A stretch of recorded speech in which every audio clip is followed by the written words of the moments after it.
ప్రేమించామా, ఆయన మనమల్ని ప్రేమించాడా? ఆడేమని రాయబడి ఉన్నదంటే, చదువమ్మా, మనము దేవుణ్ణి ప్రేమించితిమని కాదు, మనము దేవుణ్ణి ప్రేమించితిమి, మనము దేవుణ్ణి ఇష్టపడితిమి, మనము దేవుణ్ణి ప్రేమించితిమని ఆయన ఈ భూమికి రాలా. మనము దేవుడి మాటలు విన్నాము అని ఆయన భూమికి రాలేదు, కానీ మనమల్ని ఆయన ప్రేమించి, ఏముందమ్మా అనుచు సర్వ చదువు, తానే మనమల్ని ప్రేమించి మన పాపములకు ప్రాయశ్చిత్తమై ఉండుటకు తన కుమారుని పంపెను. మనము దేవుణ్ణి ప్రేమించినమని కాదు, కానీ మానవునిగా జీవిస్తున్నటువంటి మనమలను ఆయన ప్రేమించి ఈ మానవునిగా ఏర్పాటు చేసినటువంటి మనిషి పాపములో ఉన్నాడు. ఈ పాపంలో ఉన్నటువంటి మనిషిని పరిశుద్ధుడిగా మార్చడానికి కోసము పరిశుద్ధుని భూమి మీదకి పంపించాడు. ప్రైజ్ ది లార్డ్, హల్లెలూయా, హల్లెలూయా. అందుకంటారు, మనము దేవుణ్ణి ప్రేమించితిమని కాదు, కానీ దేవుడే మనల్ని ప్రేమించి, దేవుడే మనల్ని ప్రేమించి, ఆయన మనల్ని ప్రేమించి, మనల్ని ప్రేమించినటువంటి మనము పాపములో ఉండము ఆయనకి ఇష్టం లేక, పాపంలోనే జీవించడం ఆయనకి ఇష్టం లేక, పాపంలోనే మరణించడం ఆయనకి ఇష్టం లేక, ఆయన కుమారుడైనటువంటి యేసుక్రీస్తు వారిని ఈ భూమి మీదకి పంపించడం జరిగినది. సరే, ఆయన కుమారుడైనటువంటి యేసుక్రీస్తుని ఈ భూమి మీదకి పంపించారు. మన పాపములను తీసివేయడానికి కోసము మనల్ని ప్రేమించి ఆయన్ని భూమి మీదకి పంపిస్తే, యేసుక్రీస్తు వారు ఈ భూమి మీదకి వచ్చినటువంటి ఆయన ఏమి చేశారు అనే విషయంలోనికి మనము ఒకసారి మనం వెళితే, అపోస్తుల కార్యములు ఏమి చేశాడు, ఏమి చేయలేకపోయాడు, ఆయన ఏమి చేశాడు, ఆ రావటం వల్ల ఏం మేలు జరిగినది, యేసు ప్రభు వారు మనుషులుగా జీవిస్తున్నటువంటి మనలను ఆయన ప్రేమించి మన పాపములు ఉంటున్నటువంటి మనలను తప్పించడాని కోసం ఆయన ఈ భూమి మీదకి వచ్చి ఉన్నాడు. కానీ ఆయన రావటం వల్ల ఏమి జరిగినది అనే విషయంలోనికి మనం ఒకసారి వెళ్తే, అపోస్తుల కార్యములు 13వ అధ్యాయం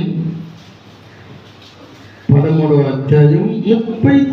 వచనంలోనికి మనం వెళ్దాం.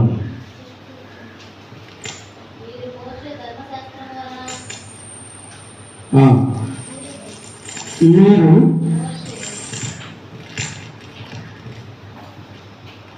ఎవరు ఇజ్రాయేల్ ప్రజలతో పౌలు వారు స్వార్థ పరిచర్య చేస్తూ ఇజ్రాయేల్ ప్రజలతో మాట్లాడుతూ ఉన్నాడు. ఏమని మాట్లాడుతూ ఉన్నాడంటే, చదువమ్మా, మీరు మోషే ధర్మశాస్త్రము వలన ఏ విషయములో నీతిమంతులుగా తీర్చబడలేకపోతిరు. మోషే ధర్మశాస్త్రం ప్రకారము మీరు నీతిమంతులుగా తీర్చబడరు. ఎవరు మాట్లాడుతున్నాడు? అపోస్తలుడైనటువంటి పౌలు వారు ఇజ్రాయేల్ ప్రజలతో మాట్లాడుతూ ఉన్నారు. ఇజ్రాయేల్ ప్రజలారా, ఇప్పుడు దాకా మోషే ధర్మశాస్త్రాన్ని నమ్మి మోషే ధర్మశాస్త్రం ప్రకారం జీవిస్తున్నటువంటి ప్రజలారా, మోషే ధర్మశాస్త్రం ప్రకారము ఇప్పుడు మీరు నీతిమంతులుగా తీర్చబడరు. ఏమని మాట్లాడి ఇంకోసారి చదువమ్మా. మీరు మోషే ధర్మశాస్త్రం వలన ఏ విషయంలో నీతిమంతులుగా తీర్చబడలేకపోతిరో ఆ విషయములో అన్నిటిలో విశ్వసించు ప్రతి వాడును ఈయన వలనే నీతిమంతులుగా తీర్చబడనియు మీకు తెలియనుగాక. Praise the Lord, hallelujah, hallelujah. Israel ప్రజలతో అపోస్తలుడైనటువంటి పౌలు గారు మాట్లాడుతున్నటువంటి మాటలు ఏమని మాట్లాడుతుంటే, మీరు ఇప్పటి వరకు మోషే ధర్మశాస్త్రం ప్రకారం దీవించి ఉన్నారు, ఆయన చెప్పినటువంటి మాటల ప్రకారం జీవిస్తూ ఉన్నారు, ఆయన చెప్పినటువంటి బలులు అర్పిస్తూ ఉన్నారు, ఆయన చెప్పినటువంటి కట్టడాలను అనుసరిస్తూ ఉన్నారు. అది మంచిదే, ఆ ధర్మశాస్త్రాన్ని మీరు నిర్వర్తించడం మంచిదే. కానీ అయితే ఇవన్నీ చేయటం వల్ల మీరు నీతిమంతులుగా తీర్చబడరు. అయితే మీరు నీతిమంతులుగా తీర్చబడాలి. పాపములు ఉన్నటువంటి మీరు, అన్యాయంగా, అక్రమంగా, దుర్మార్గంగా జీవిస్తున్నటువంటి మీరు ఇలాగ జీవించడము దేవునికి ఇష్టం లేదు. మీరు ఇట్లాగా ఉండటము దేవునికి ఇష్టం లేదు. మీరు ఈ జీవితంలో నుంచి బయటికి వచ్చి మీరు పరిశుద్ధులుగా మార్చబడాలంటే మోసే ధర్మశాస్త్రం ప్రకారం జీవిస్తే పరిశుద్ధుడిగా, మనిషి పరిశుద్ధుడిగా మార్చబడడు. కానీ అదంటది ఈయన చెప్పినటువంటి మాటల ప్రకారం మీరు జీవిస్తే మీరు నీతిమంతులుగా మార్చబడతారు అని అపోస్తులైనటువంటి పౌలు వారు చెబుతున్నటువంటి మాటలవి. అంటే దేశప్రభు వారు ఈ భూమికి దేనికి వచ్చాడు? పాపలను రక్షించేదాని కోసము ఈ భూమికి వచ్చాడు. అది మొదటి అంశం. రెండవ అంశంలోనికి వెళితే పాపిగా ఉన్నటువంటి మనిషిని పరిశుద్ధిగా మార్చడానికి ఈ భూమికి వచ్చాడు. పాపిగా ఉన్నటువంటి మనిషి ఎవరు? ధర్మశాస్త్రం ప్రకారం జీవించేటువంటి వారందరూ పాపిగా జీవిస్తున్నటువంటి వారే. అయితే వీళ్ళందరూ పరిశుద్ధిగా మార్చబడాలంటే ఆయన చెప్పినటువంటి మాటల ప్రకారం జీవించాలి. మనం పోయిన ఆదివారం మనం మాట్లాడుకొని ఉన్నాం. ఎలాగ మనం జీవించాలి? కొత్త నిబంధన పాఠ్య భాగం ప్రకారం ఒక సిద్ధాంతం ఉన్నది. పాత నిబంధన పాఠ్య భాగం ప్రకారం ఒక సిద్ధాంతం ఉన్నది. పాత నిబంధన పాఠ్య భాగము మనం పోయిన ఆదివారం మనం మాట్లాడుకున్నాం. పాత నిబంధన పాఠ్య భాగం ప్రకారము కంటికి కన్ను, పంటికి పన్ను అనేటువంటి సిద్ధాంతము పాత నిబంధన పాఠ్య భాగానికి సంబంధించినటువంటి అంశం. అయితే కొత్త నిబంధన పాఠ్య భాగం వచ్చాక అలాగ జీవించకూడదు. మనము ఎదుటి వ్యక్తిని ప్రేమించేవారి లెక్క ఉండాలి. మనల్ని ద్వేషించేవారని దూషించేవారి లెక్క మనం ఉండకూడదు. ఎవరికైనా సహాయం చేయాలనుకుంటే సహాయం చేసే పరిస్థితుల్లో మనం ఉంటే సహాయం చేయాలి. ఇది కొత్త నిబంధన పాఠ్య భాగం ప్రకారం మనం జీవించాల్సినటువంటి విషయాలు. అందుకే అపొస్తలుడైనటువంటి పౌలు వారు ఇజ్రాయేల్ ప్రజలతో మాట్లాడుతూ ఉన్నాడు. ఏమని మాట్లాడుతూ ఉన్నాడంటే, మీరు పాత నిబంధన పాఠ్య భాగం ప్రకారము జీవిస్తే నీతిమంతులుగా జీవించబడరు, నీతిమంతులుగా మార్చబడరు. అయితే కొత్త నిబంధన పాఠ్య భాగం ప్రకారం మీరు అందరూ నీతిమంతులుగా మార్చబడాలంటే యేసు ప్రభువు చెప్పినటువంటి మాటల ప్రకారం ఆయన రక్తంలో మీరు కడుగబడాలి. Praise the Lord. Hallelujah, hallelujah. యేసు ప్రభువు చెప్పినటువంటి మాటల ప్రకారం మనం జీవించే వారి లెక్క మనం ఉంటే, ఆయన చెప్పినటువంటి ఆయన మన కోసము పడినటువంటి కష్టాన్ని మనము జ్ఞాపకము చేసుకుంటే, ఈరోజు ఆదివారము దేవుడి మందిరానికి రాకుండా మనము గృహాలలో మనం ఉండగలమా? దేవునికి ఇవ్వాల్సినటువంటి సమయాన్ని మనము ఇవ్వకుండా మన సొంత ప్రయోజనాల కోసం మనము ఉపయోగించుకోగలం. అందుకే యెషయా గ్రంథం 56వ అధ్యాయంలో ఒక మాట ఉంటుంది. యెషయా గ్రంథం 56వ అధ్యాయంలోనికి వెళ్తే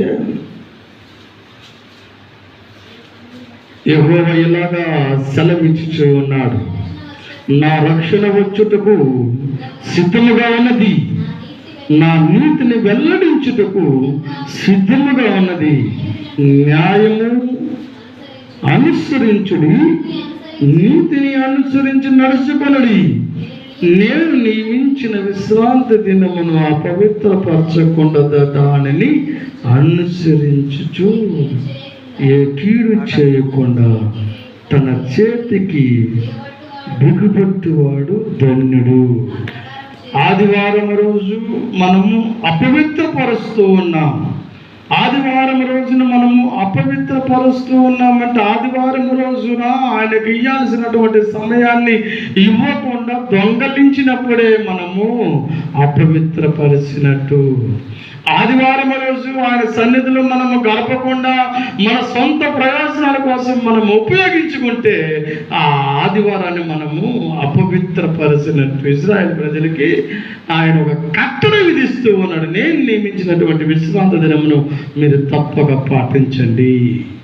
యేసు ప్రభు వారు నియమించినటువంటి పరిశుద్ధ దినమును మనము తప్పక పాటిస్తున్నాం. మనం పాటించలేకపోతూ ఉన్నాం.